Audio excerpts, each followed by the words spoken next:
Bem-vindos mais uma vez a mais um episódio de E aí, professor? Vamos continuar o assunto do episódio passado. Eu tenho certeza que as pessoas estiveram ansiosas para saber do que nós vamos falar. Eu espero que sim. Bem, pelo menos eu tô. Então vamos abrir com uma palavra de oração. Nosso Pai Celeste, é um privilégio poder estudar a Tua criação. Nós podemos apenas ficar deslumbrados com tudo que Tu nos destes e reconhecer que Tu verdadeiramente existes. Por favor, nos ajude a perceber isso e nos ajude em nossa conversa e também aos que nos assistem. Em nome de Jesus, Amém. amém.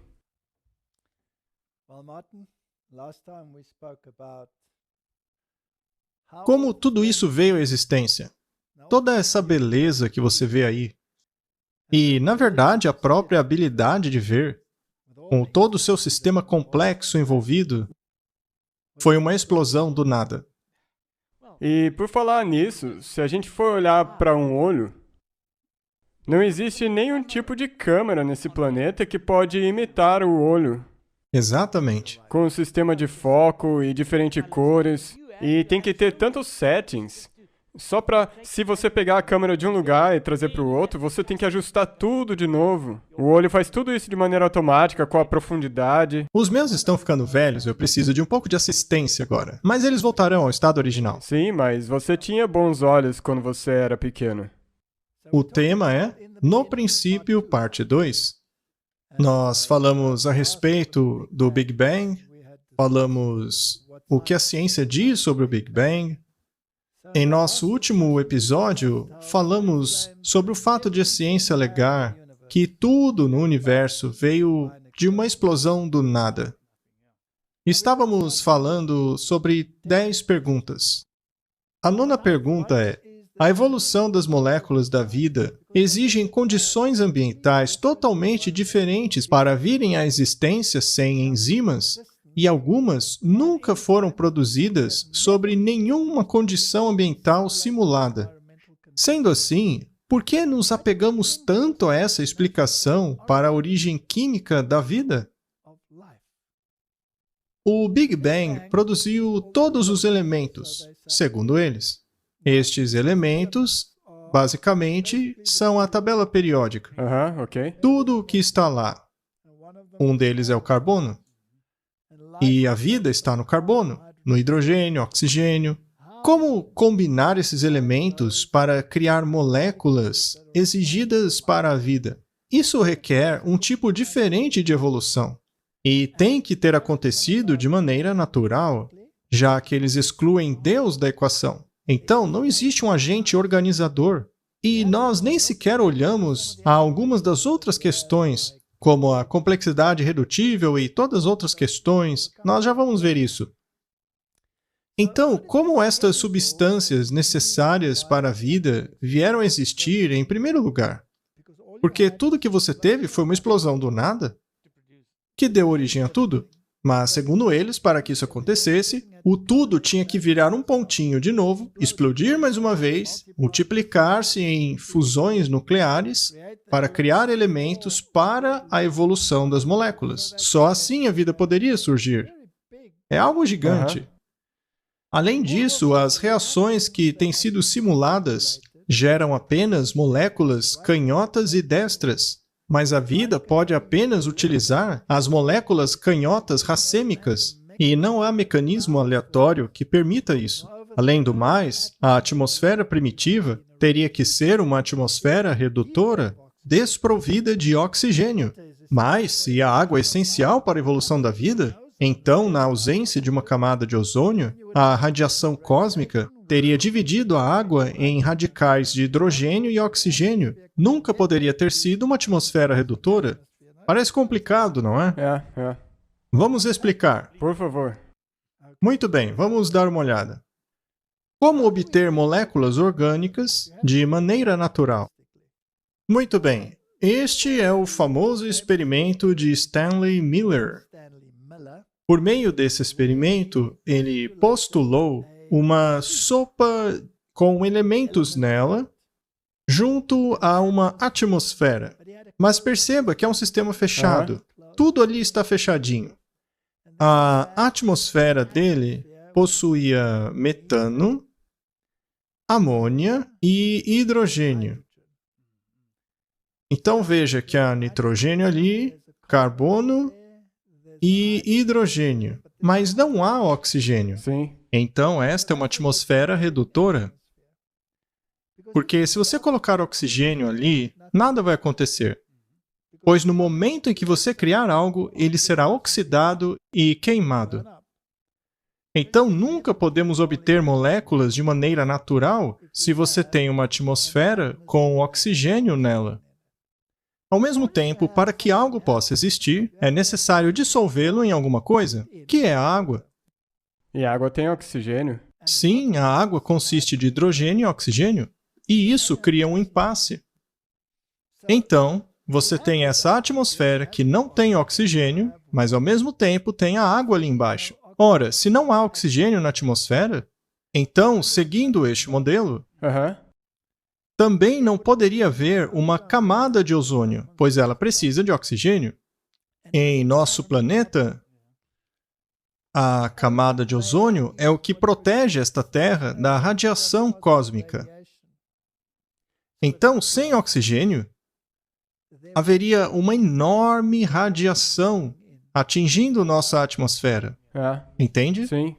Agora, se existe água, então haveria vapor de água na atmosfera, que consistiria de hidrogênio e oxigênio.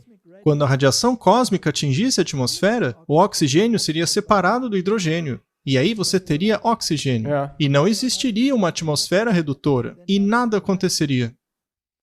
Mas veja como ele foi espertinho. Ele criou um sistema fechado.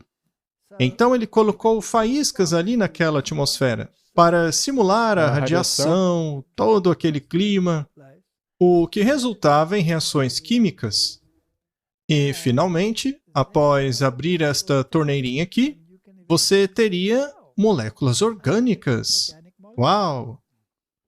Então, pronto, sabemos como a vida começou, como moléculas orgânicas vieram à existência. Mas a grande falha desse experimento é que, apesar de a atmosfera dele não ter oxigênio, ele incluiu a água no processo. Esta é a grande falha.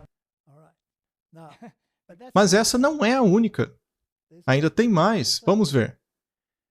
Então, eles têm que presumir que a Terra primitiva possuía uma atmosfera redutora, porque assim que você acrescenta oxigênio, tudo que poderia possivelmente ser gerado seria destruído tão logo surgisse. E eles dizem ter uma ótima noção do que aconteceu há bilhões e bilhões de anos, não é? Enfim, vamos deixar isso para lá. Mas é isso que eles pensam. Muito bem, eles postulam que a atmosfera da Terra primitiva consistia de hidrogênio, amônia, dióxido de carbono, metano, nitrogênio e água. Ok, mas agora tem um outro problema, então. Você tem um problema, porque aí entra a radiação, que dividiria isso em radicais de hidrogênio e oxigênio. E aí você teria uma atmosfera oxidante. Mas apenas para excluir Deus do cenário, vamos supor que a água permanecia água. Agora eu pergunto, de onde veio essa atmosfera? Você tem que presumir que veio de uma atividade vulcânica, porque a Terra era um caldeirão fervente de magma aquecido, com um monte de gases sendo produzidos, e esses gases vulcânicos consistem de dióxido de carbono, dióxido de enxofre, ácido hidroclorídrico, nitrogênio e água. Mais uma vez, temos aí uma atmosfera oxidante. Essa atmosfera também não funciona. É necessário a primeira atmosfera. Então essa atmosfera, a primitiva, ela, de acordo com eles, só tem como resultado dessas atividades vulcânicas. Mas isso não é possível.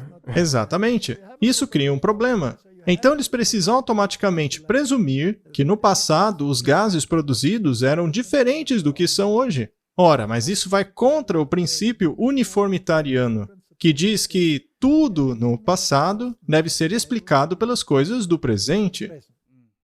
E aí? E veja que a nossa atmosfera atual não funciona também, porque ela possui dióxido de carbono, oxigênio, que está na água, nitrogênio, água e alguns gases inertes. Então, essa atmosfera também não funciona. Então, tem um problema aí. Muito bem. Se você fizer este experimento combinando algumas destas moléculas, então você pode obter moléculas primitivas, como aminoácidos, por exemplo. Ok. Muito bem, vamos dar uma olhada nos aminoácidos. Temos aí duas formas de aminoácidos. Vamos chamá-los de misturas racêmicas. Temos os aminoácidos L e os aminoácidos D. É como a sua mão esquerda e a direita. Uma é uma imagem espelhada da outra. A sua mão direita não é igual à esquerda. O polegar fica num lado diferente. Uma é uma imagem espelhada da outra. Assim como suas duas mãos são imagens espelhadas, esses aminoácidos são imagens espelhadas uns dos outros. Sim, tô vendo. Esse daqui é um aminoácido L, que é um aminoácido canhoto, enquanto esse outro é um aminoácido destro. Ok? Ok, exato, eu entendo. Agora, a vida utiliza apenas aminoácidos L. Mas, ao obtermos aminoácidos naquele experimento, acaba surgindo um problema, porque os aminoácidos produzidos são tanto L como D. Há uma mistura de aminoácidos canhotos e destros, mas a vida utiliza apenas os aminoácidos canhotos. Então é necessário um mecanismo que selecione os aminoácidos. Isso exigiria uma enzima. Ok. Mas uma enzima é feita de aminoácidos. Então, como produzir os aminoácidos corretos, se para isso eu preciso de uma enzima que é feita de aminoácidos? Você consegue entender o problema? Problema gigante. É fácil dizer, eu gerei substâncias proteicas, mas elas são inúteis para a vida. É, exatamente. E tem um outro problema. Um aminoácido tem esse grupo aqui. É um carboxilo, COOH. E o primeiro carbono é o que o torna um ácido. O primeiro carbono, depois deste grupo aqui, se chama carbono alfa, o primeiro carbono. E então você tem muitos carbonos que podem ser alinhados depois disso, que seriam o beta, o delta, o gama, etc. São os aminoácidos. Então, esse aminogrupo aqui, que o torna um aminoácido, está sempre ligado ao carbono alfa. Mas não existe razão por que ele não possa estar atrelado aos carbonos subsequentes, como o beta, etc. Ok, então o que faz estar conectado no primeiro? Então, se você pega essa mistura aleatória, você vai ter aminoácidos canhotos, aminoácidos destros, também terá alfa, beta, delta, gama, qualquer um desse espectro, só que a vida utiliza apenas um aminoácido canhoto. Que mecanismo precisa existir para selecionar os aminoácidos corretos em meio a todos os outros? Porque se você fizer uma proteína e acontecer de haver uma que não seja alfa ou uma que não seja canhota, é inútil. Não funciona. Martin, temos aí uma característica clara de projeto. Mas para eles não existe um projetista porque não existe Deus. Ora, como se consegue isso então? Então, eles conseguiram essa poça de coisas ali, de moléculas proteicas, e ficaram todos empolgados. O tal do cientista lá, o Fox, conseguiu essa tigela cheia de substâncias proteicas que são inúteis para a vida, mas muito empolgantes porque é uma substância proteica. E veja que não existe enxofre ali. Não tem. E na atmosfera deles também não tinha nenhum enxofre. Mas alguns aminoácidos contêm enxofre. Como é que então isso surgiu depois? Porque o enxofre é necessário para os aminoácidos. Então é cheio de problemas. Você até pode conseguir uma substância parecida com proteína, mas é inútil. Sim. É inútil sem um mecanismo que faça a seleção necessária. E esse mecanismo está na enzima. E uma enzima consiste de aminoácidos que se unem como uma proteína que pode ser somente a canhota alfa E o problema é que é impossível conseguir isso de maneira natural. É como se algo tivesse que fisicamente escolher somente essas moléculas. Mas não há nada de onde escolher. Exato, de acordo com eles, E não tem. pode ser a enzima, porque ela não estaria formada ainda. E aliás, se você quiser realmente complicar as coisas, a sequência e estrutura das enzimas é codificada pelo DNA. E o DNA é constituído destas bases nitrogenadas: adenina, guanina, tiamina, citosina, e o RNA tem o uracilo também. Agora veja que essa é uma estrutura completamente diferente. Agora a atmosfera que eles tinham para produzir os aminoácidos é incapaz de produzir tudo isso. Ok, então agora... É necessário outra atmosfera. E como seria possível uma outra atmosfera se esse planeta é um sistema fechado? Isso obriga eles a presumirem alguma outra coisa, como a vida ter vindo de fora daqui. Então agora não aconteceu mais aqui na Terra? Pois é, então eles se viram forçados a inventar uma outra teoria, que presume que a vida não teria surgido aqui. Essa teoria se chama panspermia. A vida veio do espaço sideral. Segundo essa teoria, alguns meteoros tinham as exatas condições necessárias para a geração da vida, e essas moléculas flutuaram para cá e acabaram caindo na sopa que estava borbulhando aqui na Terra. E foi assim que a vida surgiu aqui. Martin, você acha que eles estão na esfera da ciência ou na esfera da fé? Com certeza no campo da fé. Sim, porque agora até o espaço foi envolvido. Ah, com certeza. E como você mencionou, quase que o misticismo está incorporado aqui. Lembre-se, tudo tem uma imagem espelhada, mas não se pode usar essas imagens. E eu nem vou começar a falar sobre os açúcares. Nós apenas utilizamos o açúcar D. Não podemos utilizar os demais. E também são necessárias circunstâncias totalmente diferentes a fim de consegui-los.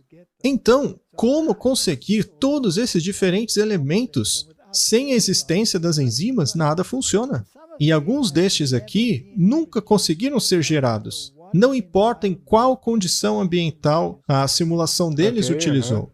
Sendo assim, eles presumem que ainda não descobriram a maneira. Ah, então é por isso que essa não é a razão pela qual eles começaram o CERN? Aquilo foi para descobrir de que consistem certas partículas, que energia existe nelas e se existe um salto quântico, ou talvez até mesmo um buraco de minhoca. Bem, aí já começa a entrar na ficção científica misturada com ciência. E poderíamos nos explodir neste processo, segundo alguns dizem, mas vamos nos ater aos químicos. A conclusão é: para que a vida possa evoluir, são necessários todos esses elementos químicos. Agora, os livros escolares simplesmente apresentam esses experimentos dizendo, é isso aí, mas não explicam que os resultados não servem para nada. E tampouco explicam como tudo foi ordenado a partir do caos. Afinal, isso vai contra a lei da termodinâmica, pois tudo vai da ordem para o caos, e não do caos para a ordem. Então, não é essa coisa certinha, como eles querem que você acredite. Nós também apresentamos a seguinte questão: como foi que a vida apareceu de repente nessa Terra, numa outra explosão? De repente, todos os animais apareceram. Logo no período Cambriano, a camada mais antiga de registros fósseis. De repente, todos os filos apareceram ali. Isso é uma explosão de vida. E como que a ciência escapa dessa? O equilíbrio pontual é o melhor que eles têm. Este artigo foi publicado em uma revista científica americana e diz assim: a evidência obtida pelo sequenciamento do RNA ribossomal 18S, moléculas que atuam na síntese da proteína de várias espécies, sugerem que muitos do filo, e lembre-se, um filo é uma categoria enorme de animais, apareceu quase que simultaneamente. Martin, evolutivamente falando, isso não é ridículo? Isso é 100% contrário ao que a evolução ensina. Deus falou e tudo passou a existir. O que é que a evolução ensina? Exatamente a mesma coisa. Exatamente a mesma coisa. Então você tem uma escolha entre duas opções. Uma elimina Deus e a outra incorpora Deus. Mas eu admito, eu não sei de onde veio Deus. Eu também admito que não sei. Mas ele diz, eu sou. Exato. E eles dizem que também são. Porque o Deus deles é o nada, que explodiu e criou tudo. Então, de onde veio o nada, que acabou criando tudo? Ele apenas existia. Simplesmente é. Deus diz que ele é, e o nada deles também. Muito bem. Mas o quão rápido a evolução teria ocorrido? Outras descobertas continuam a salientar a velocidade e magnitude da explosão cambriana. Bowring e seus colegas nos deram recentemente nossas primeiras datações rigorosamente radiométricas para o evento, e aconteceu que rápido tornou-se muito mais rápido do que qualquer um havia imaginado. Na verdade, eles chamaram de evolução supersônica. Tão rápida que é impossível encontrar os fósseis intermediários, porque estão todos lá ao mesmo tempo. Ora, o criacionismo não ensina o mesmo? É exatamente a mesma coisa. Então, para que colocar milhões de anos no meio? Não é? E então eles fizeram uma confissão. A antiga literatura dizia que o nosso filo, ou seja, o Chordata, não teria aparecido até o período seguinte, o Ordoviciano, e que esta tardia evolução deve implicar um status avançado. Mas o Burgess Shale, ou seja, o Cambriano, já contém o Chordata. Então agora... Ou seja, o nosso filo já existia desde o início. A descoberta e descrição de Shen e seus colegas de um Chordata maravilhosamente e indubitavelmente preservado da ainda primitiva fauna de Shenjinyang agora sela o destino desse esforço equivocado de atrelar um caráter especial para nossa ancestralidade. Os Chordatas surgiram na explosão cambriana. Ponto final. Estava tudo lá desde o início. Será que eles falam disso em livros didáticos? De jeito nenhum. Não. Vamos explicar melhor. Isso daqui é o que encontramos na literatura. Eles chamam isso de árvores evolutivas. Por exemplo, se você pegar os répteis, temos os anfíbios. E a partir dos anfíbios, teria surgido o plesiosauro, assim como todos esses outros aqui. Os dinossauros também, com todos os seus tipos, o Triceratops aqui em cima, os répteis voadores, o tiranossauro.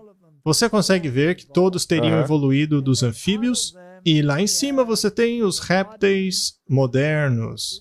Ok. Martin. Aqui embaixo temos os anfíbios. Saindo dos anfíbios, vamos subir aqui, direto para a tartaruga. A tartaruga e o cágado. Agora, Martin, você está vendo algum fóssil aqui no meio? Não. Não.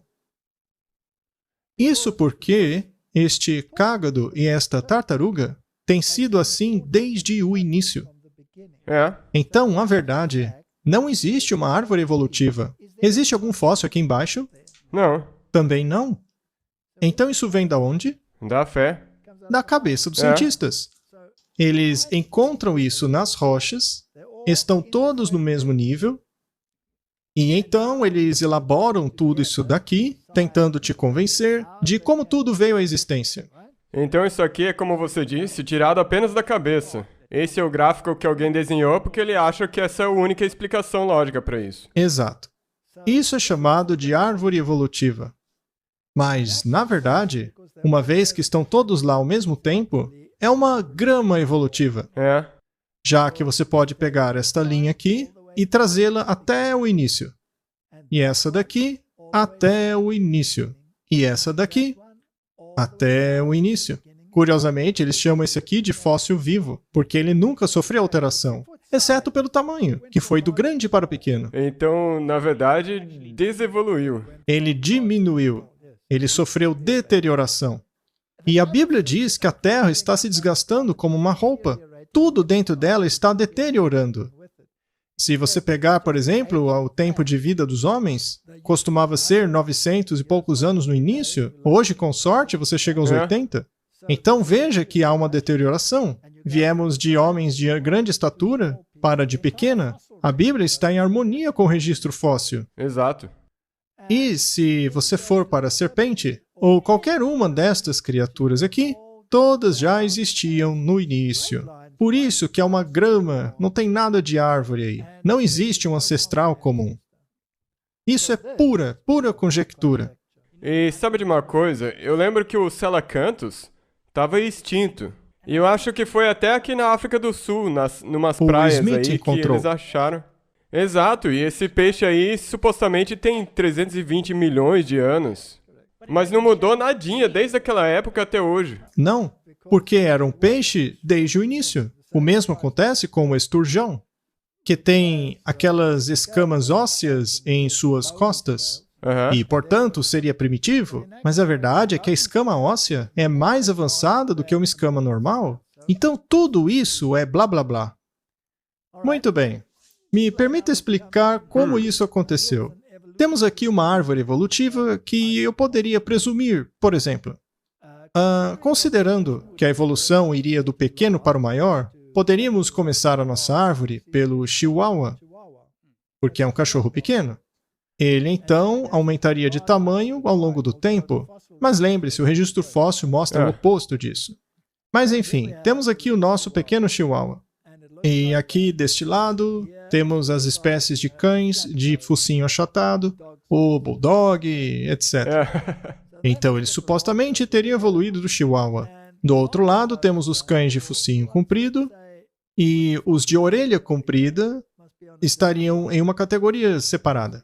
Veja que começa com este cão, com a orelha comprida, que vai ficando ainda mais comprida. E que, aliás, tem as pernas cada vez menores também. Aqui nessa outra categoria, que poderiam ter evoluído mais ou menos assim. Muito bem, isso parece ser muito lógico, mas é totalmente sem sentido. Uma vez que todos evoluíram do lobo. O lobo possui toda essa capacidade genética aí. Vejamos o cavalo. Esta aqui é a árvore evolutiva. Ela começa com Hiracotério e eles prosseguem na sequência até finalmente chegarmos no cavalo moderno aqui em cima. E eles mostram como as patas foram mudando até se tornarem... Bom, esse aqui é um tipo alemão, mas tudo bem. Agora, Martin, o que é interessante é que isso, mais uma vez, é pura conjectura. Porque todas essas criaturas existiram ao mesmo tempo, assim como os cães. Quando você pega a variação de cavalos, na tentativa de dizer como evoluíram, eu partiria do menor para o maior. Acontece que isso é variação natural. Já está nele isso. Variação natural. O sequenciamento por tamanho vem somente da minha Puramente cabeça. da cabeça de alguém. Não é necessariamente assim. Certo. Agora, veja os seres humanos. Hoje não existe reconhecimento facial? Sim. O que quer dizer que há rostos diferentes. Sim. Não seria óbvio concluir que Deus ama a variedade? Ah, com certeza. Muito bem. E como a ciência entende a variedade que existe na genética? Eles têm que presumir que todos esses mecanismos maravilhosos que geram a variedade vieram simplesmente a partir do acaso. Ao acaso. Mas eles são tão complexos, como veremos a seguir, que só podem ter sido planejados. O problema é que eles não podem de jeito nenhum aceitar um criador. Isso é um problema. Veja, por exemplo, a evolução do homem. Eles têm tanta certeza de que evoluímos dos Australopithecus. Pithecus significa primata. Eles criaram essas árvores evolutivas que nos mostram como o homem evoluiu, e de uma dessas variações, finalmente surgiu o hominídeo, que parece-se com o homem moderno. Isso seria a evolução. Então, a partir do primitivo até o moderno. Eles presumem isso como uma árvore evolutiva, mas não é uma árvore, é mais uma grama. Todos juntos. Todos estavam ali ao mesmo tempo. Então, todos os macacos que temos e os seres humanos que existem, com toda a sua variedade, já existiam desde o início. Começo.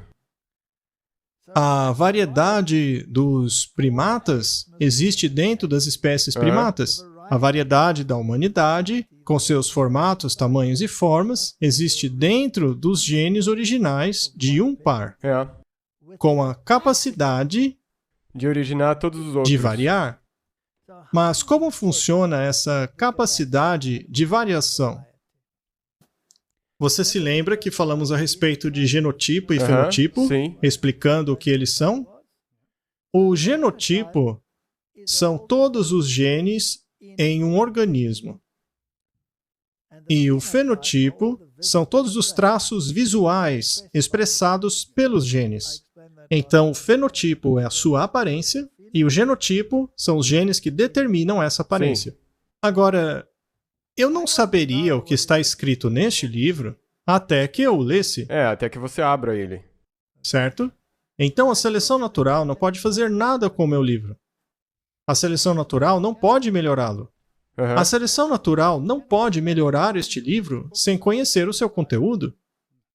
É necessário que algo inteligente leia o livro para ver o que está nele, certo? A seleção natural não atua nesse nível. Vamos tentar explicar melhor. O livro seria o genotipo. O fenotipo seria o resultado do genotipo. Por exemplo, imagine que o livro contenha as instruções para a construção de um avião. Sim. O avião construído seria o fenotipo. E entre as instruções e a construção final do avião, existem várias etapas. Tem um bom número de coisas. A primeira delas é que alguém precisa ter escrito as instruções. Sim. Ok. Mas para eles não existe Deus. Não. Então tem que ser pelo acaso. Deus nunca idealizou as instruções. Foi a sorte. É isso o que presume a teoria evolutiva. Para eles, o acaso escreveu o livro. Mas ainda que eu tivesse as instruções, não quer dizer que eu teria o avião. Você só tem a informação. Eu nem sei se esse avião voa. Exato. Como saber se ele voa? Eu tenho que Para construí-lo. ver se voa mesmo, você só pode usar o fenótipo. Você está entendendo, hein? Você gosta desse tema, não é? Sim, muito. Porque agora, esses genes, eles simplesmente representam instruções de coisas que têm que ser montadas para então poder... E nós já falamos sobre o surgimento do livro. Toda aquela conversa sobre moléculas, etc. Mas suponha que ninguém tenha escrito o livro, ok? As instruções teriam apenas aparecido. E as instruções são o projeto do avião. Bem, para construir o avião, é suficiente apenas ter as instruções? Não. Você tem que ter os materiais. Primeiro você tem que ter o material descrito no livro. E daí? E depois um engenheiro. Alguém que possa montar. E depois um Exato. construtor.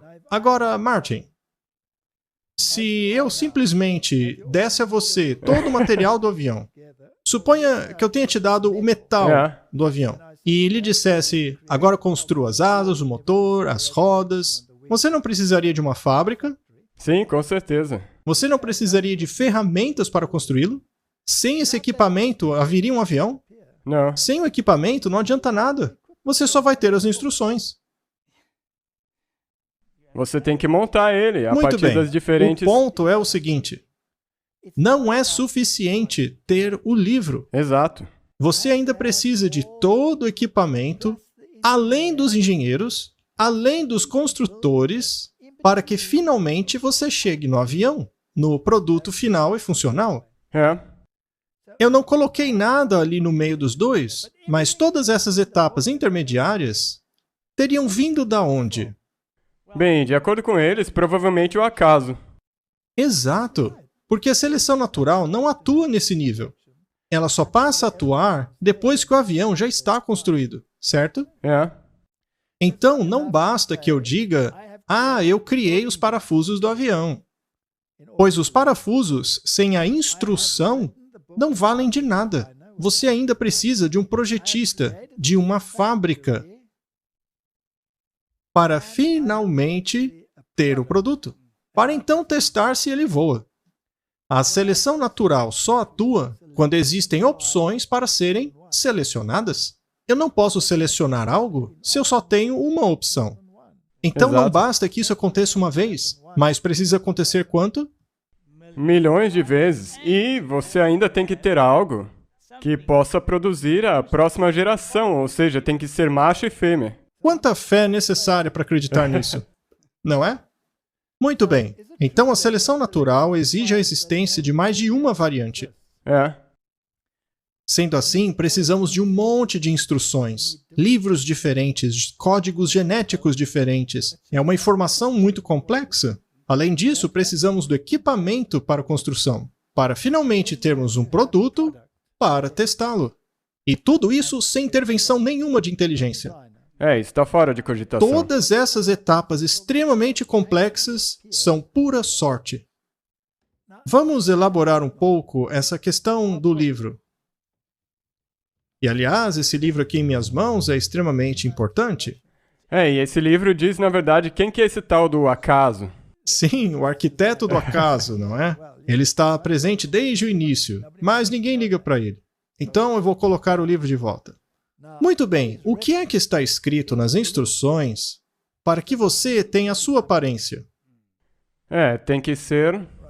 Porque você é formado a partir de uma única célula. Metade da informação do seu pai e metade da informação da sua mãe. Isso é misturado de maneira milagrosa e se torna um. Então, essa informação é processada e utilizada em uma fábrica, que já está pronta ali. Alguém deve ter idealizado essa fábrica, pois seria necessária informação para construir a fábrica em si.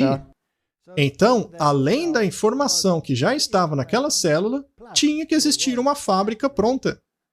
E a fábrica apenas seguiu as instruções, e segundo eles, ninguém planejou isso.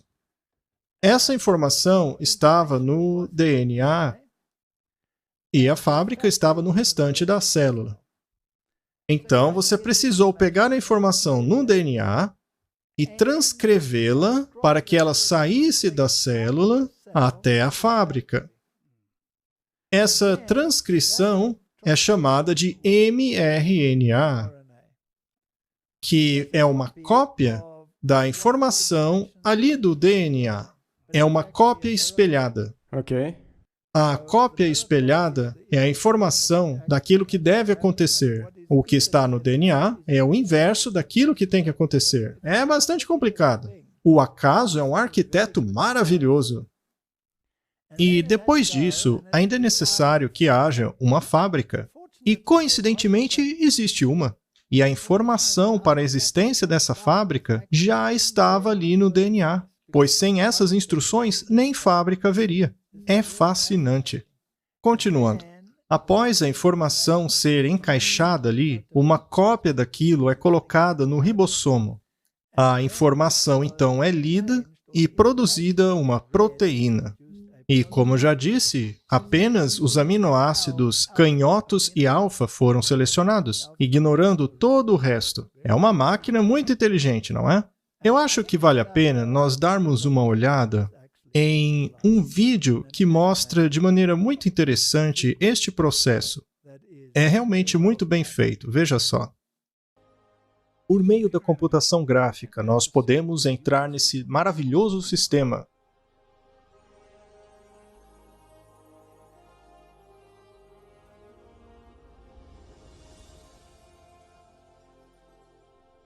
Após entrarmos no coração da célula, podemos ver as linhas de DNA firmemente ligadas. Estas são as instruções necessárias para construir cada proteína de um organismo.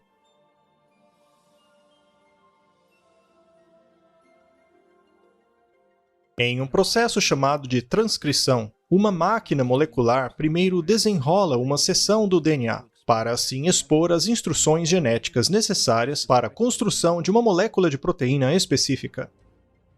Então, outra máquina copia essas instruções para formar uma molécula chamada de mensageiro RNA.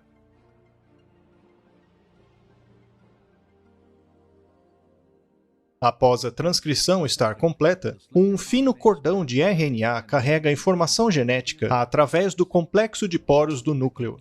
Estes são os controladores de tráfego daquilo que entra e sai do núcleo.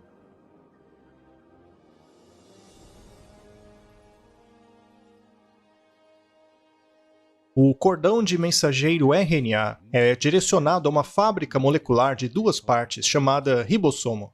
Após anexar-se seguramente a ela, começa o processo de tradução.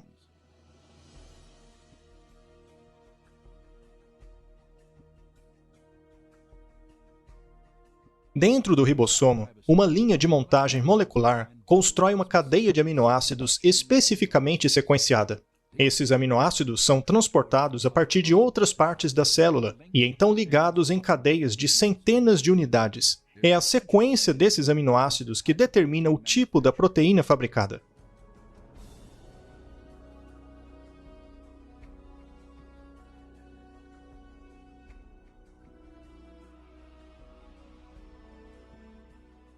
Quando a cadeia é completada, ela é transportada para uma outra máquina que irá dobrá-la de uma maneira específica para que possa desempenhar a sua função.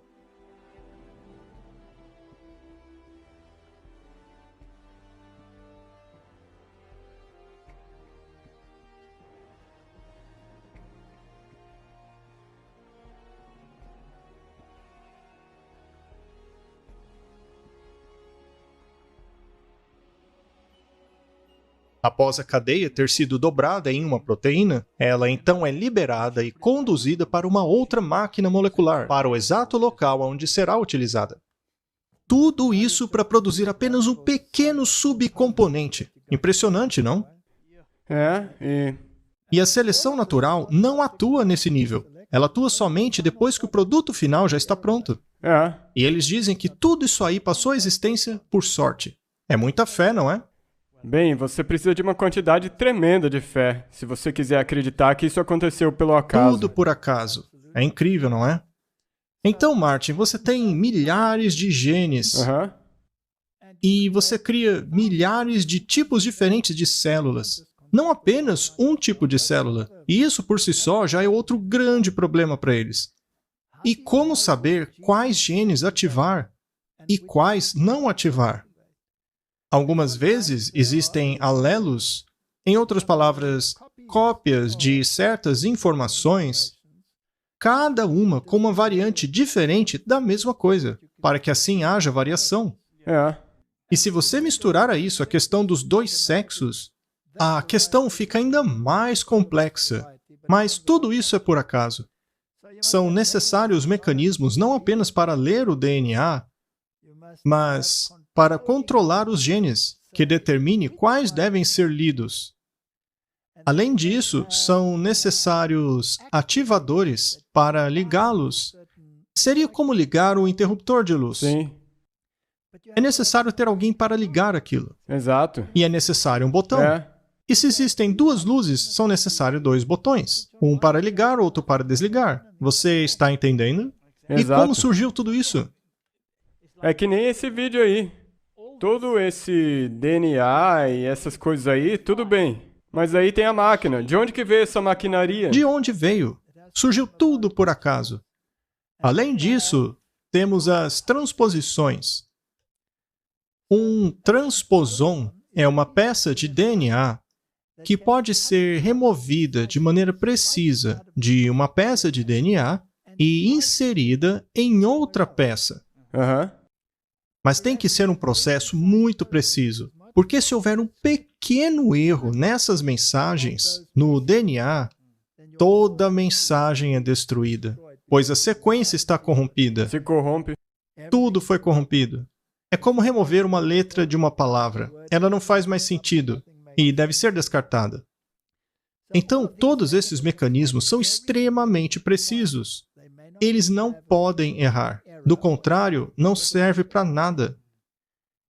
Como isso veio do nada? Foi sorte, dizem eles. Você pode ir de um rato pequeno para um rato gigante apenas com uma ação, um transporte de um gene para uma outra posição. Digamos, por exemplo, que o hormônio do crescimento seja lido com mais frequência nessa posição do que nessa posição. Então você vai ter um rato maior. Ok, entendi. Isso permite adaptações a mudanças de ambiente. Ok. Eles podem se tornar maiores ou menores, dependendo do ambiente. é um mecanismo extremamente complexo e preciso, mas ele surgiu do nada, sem a intervenção de inteligência. E o que dizer então da epigenética? Eu não quero entrar em muitos detalhes, mas a epigenética é uma maneira de até mesmo transferir traços de caráter, comportamentos de uma geração para outra. No passado, pensávamos que a única coisa transferida de uma geração para outra era a informação física, o hardware, aquilo que você é, a sua informação genética. Mas através da epigenética, na qual não vamos nos aprofundar muito, existem várias palestras falando disso por aí. A epigenética torna possível que comportamentos, por exemplo, se uma pessoa tem inclinação à ira, ou para qualquer outra coisa. Então isso, na verdade, está no genótipo. Genes que podem ser ativados e desativados para transmitir certas inclinações. E o interessante é que se você parar aquele comportamento específico, alguma coisa ruim, por exemplo, pode levar 2, 3 ou 4 gerações para livrar-se daquilo. Então você pode herdar traços ruins de caráter dos seus pais. Mas não significa que você está preso a eles, você tem que mudá-los. Se você tem tendência para irar-se, se você herdou a ira pela epigenética, veja, a Bíblia diz, até a 3ª e 4ª geração, vocês terão que lutar com algumas dessas coisas.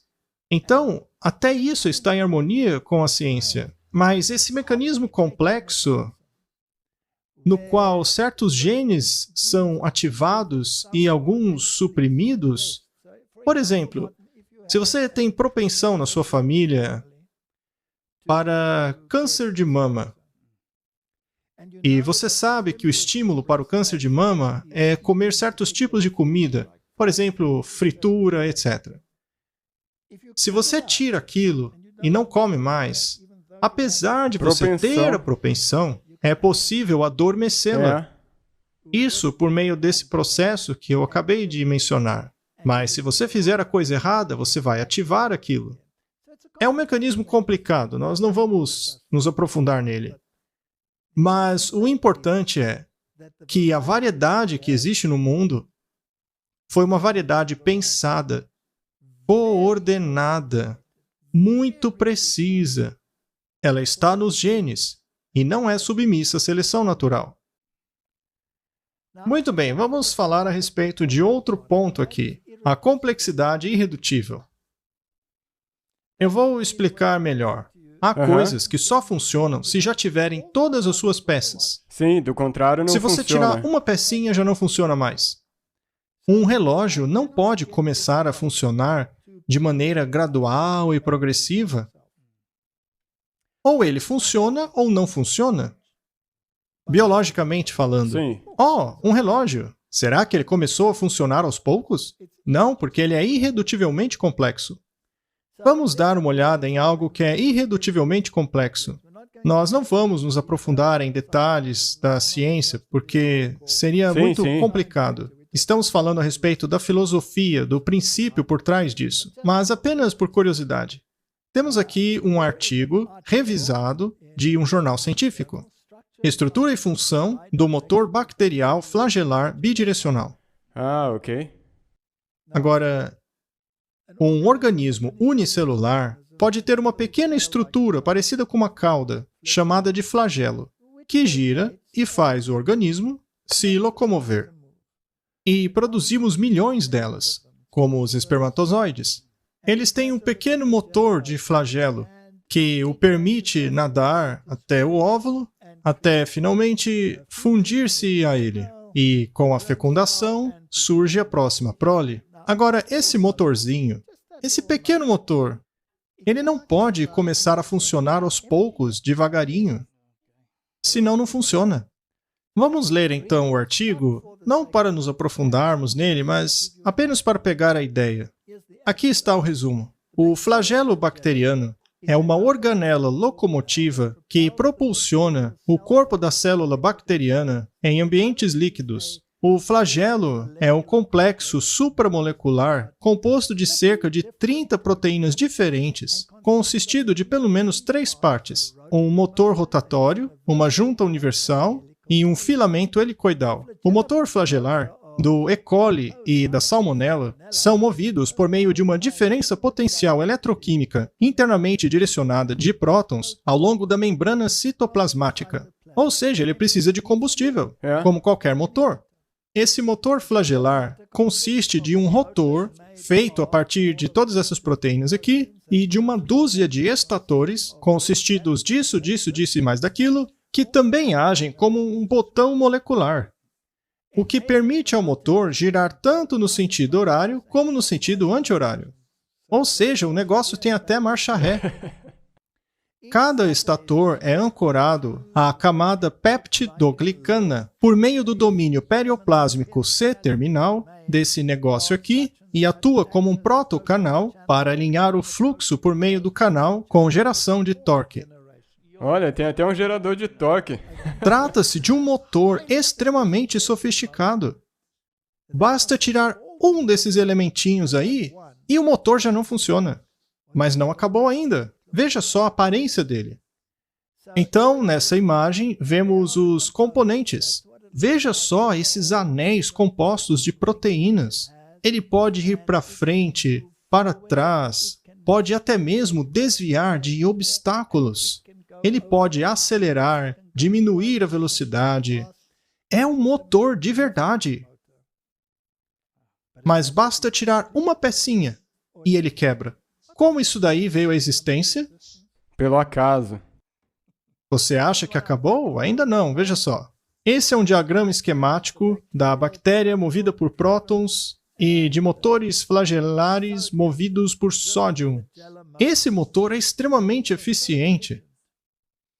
É melhor do que um motor de carro ou qualquer coisa que já tenha sido projetada por humanos. Olha só como ele é complexo. Tire uma pecinha e já era. Não serve para nada. Portanto, é impossível que isso tenha começado a funcionar aos poucos.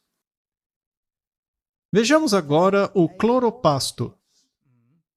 Isso é a estação elétrica do nosso planeta em termos de vida. É isso aí que cria energia a partir da atmosfera. Isso aí utiliza a luz do Sol para criar moléculas que lhe permitem viver. Ele produz energia na forma de carboidratos. E consiste nessa estrutura aqui. É uma cadeia de transporte de elétrons, que captura a luz solar e, juntamente com a água e oxigênio, acaba produzindo essa magnífica reação química que vai resultar em aminoácidos, ácidos graxos e exporta sacarose. Aí está, Martin. Veja só. É uma estrutura magnífica. Remova um componente dela e nada funciona. Não funciona, é. E a vida na Terra depende disso aí. Segundo eles, isso apareceu um dia de repente. É. E fica melhor a cada vez. Dá até mesmo para começar a pensar que essas pessoas que alegam ser tão espertas, inteligentes, em atribuir essas coisas aí ao acaso, não são tão espertas assim, não. Mas eles não dizem isso. Eles embrulham tudo em jargões científicos terminologia para científica. que pareça que tudo é possível. Mas eles escondem todas essas questões problemáticas. É mesmo. Se a gente voltar para aquela imagem que você mostrou, aquela árvore evolutiva que simplesmente foi extraída da mente de uma pessoa, eles não falam isso. Eles não falam dos problemas. Poucas pessoas sabem da complexidade maravilhosa desse sistema. As pessoas acham que é muito simples. Você pega o oxigênio, a água, o carbono e pronto, aqui está. O produto necessário para que haja vida na Terra. Mas poucos sabem da complexidade desse sistema. Agora, voltemos um pouco ao registro fóssil. Veja os insetos, por exemplo. Eles sempre foram insetos. Todo esse processo evolutivo dos insetos só está na cabeça dos cientistas. É como aquele exemplo que demos de pegar um cachorro pequeno e ir sequenciando até o cachorro grande. mas não é isso que está no registro. Todos já estavam lá ao mesmo tempo. Aqui temos o fóssil de um inseto. Ele é exatamente como os atuais, exceto pelo tamanho. Veja só isso aqui, é muito interessante. Aqui à esquerda, temos uma libélula. Temos libélulas com asas únicas e asas duplas. Curiosamente, temos helicópteros com um rotor e helicópteros com 2 rotores. Você sabia que o helicóptero foi projetado baseando-se na libélula? Eu já ouvi falar disso. Os engenheiros se inspiraram na libélula. Mas tem um problema aí, porque a libélula tem asas fixas. Por outro lado, os besouros, por exemplo, possuem asas dobráveis. Elas ficam escondidas debaixo de uma carapaça que as protege. É como uma garagem. Elas precisam ser dobradas para caber lá. Agora, a grande questão é a seguinte. Eles dizem que a libélula é um animal mais primitivo do que o besouro, porque o besouro pode dobrar sua asa para guardá-la. O problema é que no registro fóssil não existe um meio termo entre os dois. Só existe um ou outro. Isso os obriga a presumir que um surgiu apenas após o outro. Esse aqui deve ter vindo primeiro porque o outro é mais avançado. Porque ele pode dobrar e é mais complexo. Você pensa ser mais complexo. Mas, curiosamente, o helicóptero foi baseado aqui no primeiro. Então imagine o que aconteceria se a gente usasse asa de besouros. De acordo com ele. Mas enfim, a questão é que não há evidência da evolução de um para o outro. Agora vamos aos olhos. O olho do inseto é um olho composto. Ele tem uma estrutura complexa de espelhos. Esses espelhos são omitídeos. Eles são todos compactados, sendo parte de uma figura compósita. A partir de todos esses espelhos, o cérebro do inseto tem que fazer uma imagem. Agora, isso é tão complicado que é irredutivelmente complexo. Se você tirar um componente, acabou tudo, não funciona mais. Mas como isso não fosse o bastante, o inseto ainda precisa de um computador para interpretar todos aqueles sinais, para transformar aquilo em uma imagem virtual, correto? De onde veio esse computador? Quem programou esse computador? Temos aqui um inseto dentro de um âmbar. É um fóssil. É a primeira aparição de um olho completo dentro do registro fóssil. Veja como ele está totalmente formado. Isso porque é impossível que esse olho tenha surgido aos poucos. Porque daí não teria como funcionar. Ele não funcionaria? É complexidade irredutível. Os fósseis provam que os insetos sempre foram assim. Aqui temos o fóssil de uma formiga. E veja só a piadinha aqui. Nossa, Fred, 60 milhões de anos? E você não mudou nada, hein? Isso porque não há nada nos fósseis que mostre qualquer tipo de evolução, porque eles sempre foram como são hoje. Elas se parecem exatamente igual. Exceto pelo tamanho. Sendo assim, a variação são modificações no genotipo, que resultam em mudanças no fenotipo, e ocorrem, por acaso, através de mutações. Essas mudanças são aleatórias, não têm nada a ver com a seleção natural. É somente após o resultado final que a seleção natural pode dizer este serve e este não serve. A recombinação genética é produzida pela fertilização e pela meiose, que é uma seleção independente e cruzamento, para que ocorra a variedade. Nesse processo, veja, uma das borboletas é macho e a outra é fêmea. Precisa ser assim para ter variedade. E como isso acontece? Pelo acaso. Porque a variedade é produzida pela combinação de macho e fêmea. Só que toda a informação que constitui um macho e toda a informação do que constitui uma fêmea já precisa existir para que haja variedade. É a questão do ovo e da galinha.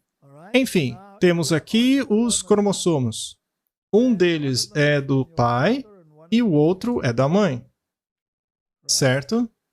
Eles serão divididos em componentes e então vão trocar informações. O que, por sua vez, vai se parecer com isso aqui. O vermelho veio do pai e o azul veio da mãe. E eles vão trocar informações. No fim do processo, você terá um pouquinho do azul e um pouquinho do vermelho. Um pouco do azul, um pouco do vermelho. E esse é o processo do cruzamento. É algo estupidamente complexo. Um errinho e você vira um repolho. Martin, o objetivo disso é aumentar a variedade da prole. Mas a única coisa que a seleção natural faz é selecionar se uma variedade vai continuar ou não. Então, todo esse processo surgiu pelo acaso. Veio do nada. Você não faz ideia de quão complicado isso é. Tudo tem que ser feito de maneira extremamente precisa. Você precisa de uma enzima que corta o DNA do seu pai no lugar exato. E corta o DNA da sua mãe também no lugar exato, para depois unir os dois para que a mesma informação continue, só que de uma maneira variada. E tem que ser exatamente naquele local, porque se for uma fração de segundo mais cedo ou mais tarde, aí já era. Tudo dá errado. Então, Martin, esse mecanismo complexo que produz variedade na prole é um sistema tão complexo que é de fritar a cabeça. Se você analisar todos os detalhes de como acontece, quais enzimas estão envolvidas no processo, como as enzimas replicantes têm que trabalhar, como as enzimas editoras vão seguindo o processo para conferir se nenhum engano foi cometido. É uma coisa assustadora. Como tudo isso surgiu sem inteligência? Sem um projetista? É o que eles dizem. Veja só o processo. Você faz o cruzamento e acaba pegando um pouquinho de um pouquinho do outro, e isso milhares de vezes. É uma coisa tremenda. Muito bem, vamos recapitular. Martin, você acha que é necessário muita fé para presumir que todos esses mecanismos que produzem a variedade, macho e fêmea, todo o sistema que cria essa variação por meio do cruzamento de genes, resultando em todas essas possibilidades, de uma maneira absurdamente controlada e precisa, tenha surgido por acaso? É uma fé absolutamente insana. Ao mesmo tempo, também precisamos de fé para acreditar em Deus. Então temos uma balança. Você deve pesar as evidências e escolher no que você quer acreditar. E se você inserir a profecia nisso tudo? Aí então você vai ter... E se o arquiteto dizer para você, com licença, eu sei que você não acredita em mim, você acredita que é tudo por acaso. Bem, e se eu lhe dissesse o que vai acontecer daqui a 1000 anos? Se eu lhe disser que no ano tal, no lugar tal, a partir da linhagem tal, vai nascer uma determinada pessoa que fará isso, isso, isso e aquilo outro. E no que se refere aos reinos do mundo, me permita dizer a você que quando terminar um determinado reino, virá esse outro, e após 600 anos, virá este outro, e 300 anos depois, este outro, e aí aquela coisa vai acontecer. E depois viria um governante que faria isso, isso e aquilo, e para sua surpresa, tudo acontece. Isso não seria a prova de que esse Deus tem um conhecimento inexplicável? Sim, teria. Isso não é evidência para pôr na balança também? Mas agora em qual das balanças? Na balança se existe Deus ou não. Sim, mas... Você pode pôr no outro lado? Não, porque isso seria um pesadelo. Muito bem, já entendi. Ok, vamos para o final então. Temos mais algumas coisas para falar. A Bíblia diz que houve uma inundação universal, o dilúvio. Os geólogos dividem as sequências das rochas naquilo que eles chamam de coluna geológica, certo? A camada mais antiga, onde estão os macrofósseis, é a Cambriana, aqui embaixo. Foi a partir dela que começou a macroevolução na direção dos animais maiores. Foi a partir dali que começou. Então, pela lógica, os animais estariam evoluindo ao longo de todas essas camadas. Os animais mais primitivos estariam aqui embaixo, na Cambriana, e os mais avançados aqui em cima. Mas como vimos, todos já aparecem aqui embaixo, Numa na Cambriana. explosão só. É a chamada explosão cambriana. Esse é o primeiro problema. O segundo problema é que, conforme você vai subindo, você acaba chegando no período quaternário, o período no qual, segundo eles, surgiram os mamíferos e também os seres inteligentes. Mas antes de chegar lá, existe uma camada chamada Cretáceo. A palavra Cretáceo significa giz. Ok. Veja só, ela tem aparência de giz. Não é? Então, vamos subir. A gente começa ali embaixo, no Cambriano, e vamos subindo, subindo, até chegar no Cretáceo, aqui. Agora perceba que a camada que antecede os animais que temos hoje é uma camada de giz. E essa camada de giz é universal. Sobre a Terra inteira? Ela pega a Terra inteira. Mas do que ela é feita? Essa camada é feita de organismos de carbonato de cálcio. Ok. Ou seja, organismos marinhos. É uma camada de giz. Quando você escreve num quadro com giz, você está escrevendo com fóssil. Esses serizinhos aqui são pequenas conchas unicelulares, de criaturas unicelulares.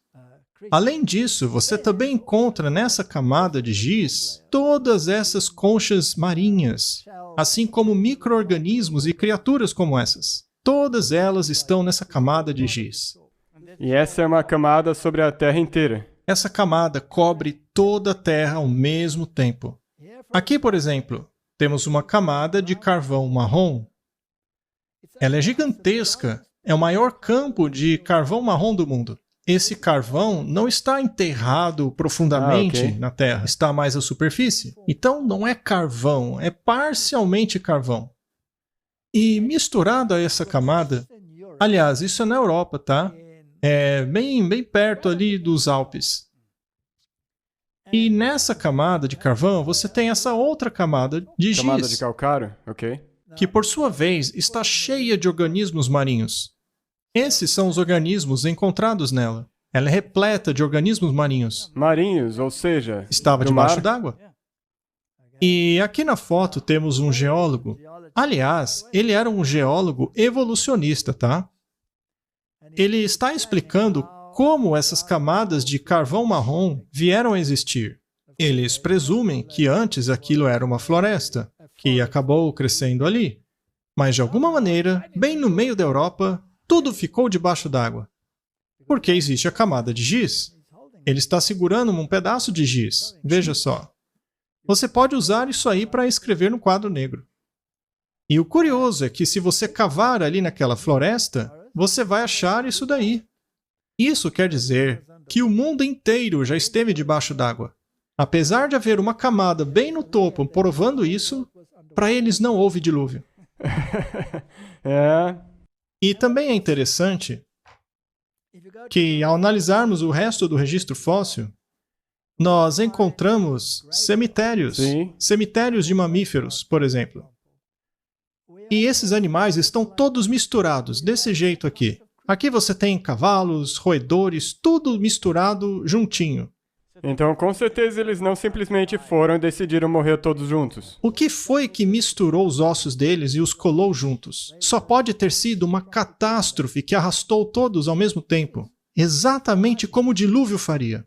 Mas eles não creem, mesmo com a camada de giz provando isso. Agora, veja que interessante.